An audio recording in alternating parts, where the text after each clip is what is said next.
What's up, guys? Welcome back to I-90 Sports, episode 12.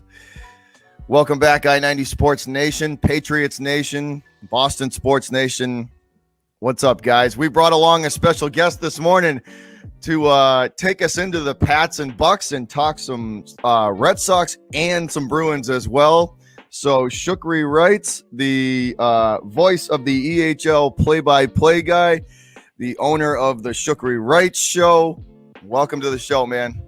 Thank you for having me, guys. It's my pleasure to be joined with you this morning on a Sunday morning in which that this is no ordinary Sunday. You got the return of Tom Brady to New England with the Super Bowl champion Tampa Bay Buccaneers, and then also the chaos that is going to ensue beginning at 3 o'clock with Major League Baseball. Yes, it's an NFL Sunday. It is, but you got to admit, there's something added to this day in particular in terms of just the sheer ramifications for the Major League Baseball postseason. The Yankees and the Red Sox, I mean, by day's end, they both could be tied. They both can win today and have the wild card game here in Boston on Tuesday, and they both could lose, and somehow there'll be a three-way tie, which is absolutely unbelievable considering where we were just 3 months ago. It really is. Even 1 month, just a month ago, it was in no way, shape, or form do we think this was going to be a wild sprint to the finish with one game. It's been an interesting final month of baseball for sure. Let's start it off though, man. Let's start it off with the Pats and Bucks, and we'll get into some Patriots and Bucks. The return of the GOAT, Bill versus Tom. Brady bringing the Super Bowl champion Buccaneers back into Foxborough.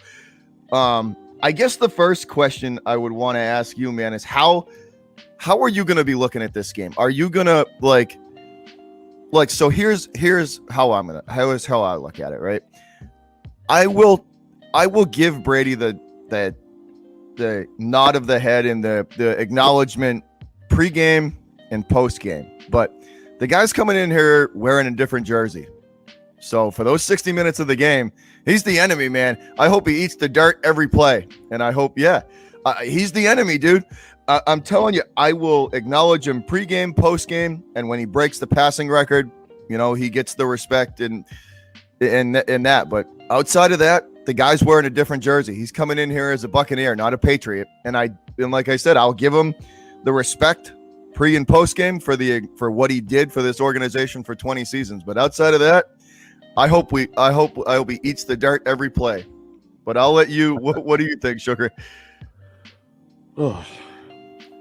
For the sake of this podcast video, especially it being on YouTube going viral, I'm going to put this out there and put this out there publicly. I love Tom Brady just as much as every diehard Patriots fan, and I'm highlighting diehard Patriots fan. Not Tom Brady fan. No. Oh yeah. I'm not talking about Tom Brady fans. No. I'm not talking about those pink hats who have the freaking audacity to show up at Gillette wearing a half Patriot, half Buck. Get the hell out of here with that nonsense. I'm not talking about you pink hat Tom Brady complete donkey riding suckers out there. I'm not talking about that. What I'm talking about is I love the man. However, he's the enemy tonight. And I made mention of this in my tweet yesterday, and I was very blunt and I was very honest, and I still stand by it. I'm going to dig my feet even firmer into the ground, if I may.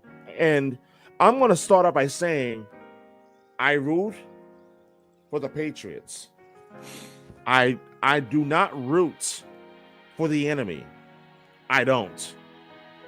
I root for the players that are playing currently for the New England Patriots. I appreciate what legends have done in the past. Dear Brady fans, do not live in the past. The past was glamorous. The past was sexy. The past was where all the memories were made, 6 Super Bowl titles and all. But the past is the past. We're talking about tonight. He's coming to Foxborough as a member of the Super Bowl champion Tampa Bay Buccaneers, in which, oh, by the way, he left New England and basically gave Bill Belichick the biggest middle finger in America in probably sports history of back all in time. February, in which that he said, "Oh, you thought the system was you? Okay."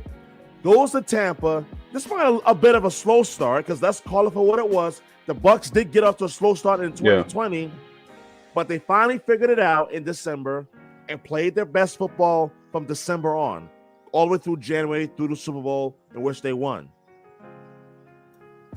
Now, I look at this game as, yes, the sentiments will be there. A lot of people will be sentimental. I will. But it does not mean that I will be rooting for Brady during the game. I'm not. I don't hate the man. But the problem that I have with Patriot fans, especially here in Boston, especially in Boston sports media this week, is that when we sit here and we talk about Brady, we talk about what he has meant to the New England Patriots. We're not talking about the fact that Bill Belichick did not believe in him when he should have believed in him. Remember the statement that Brady made a few years back, in which he said, "I want to play until I'm at least 45." Because that came before the statement that came out this past week. He said, "I can see myself playing until I'm age 50." I mean, for goodness sakes, he's 44 right now. He's gonna play to at least 45. He already proved Belichick and Kraft wrong in that regard. So ultimately, how I view this game is going to be the ultimate middle finger to Belichick and Kraft. Thank you for the memories. F you. And I'm here to completely show you exactly what you allow to walk out the door. And now Patriots fans are going to be reminded of just how good we had it. Keyword, had it. Yes.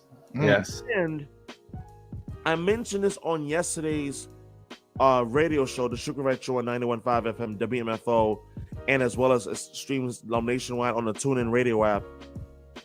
I mentioned in the grand scheme of things, and I feel like there has not been enough conversation about this. If the Patriots lose this game, not only do we fall to 1-3, but here's the bigger problem. This is the biggest game the Patriots will play in for the foreseeable future. There is no other bigger game than this. I went through the entire schedule yesterday on live on the radio airwaves. Dallas, that's not a big game. The only alert to it is that it's America's team, with air quotes.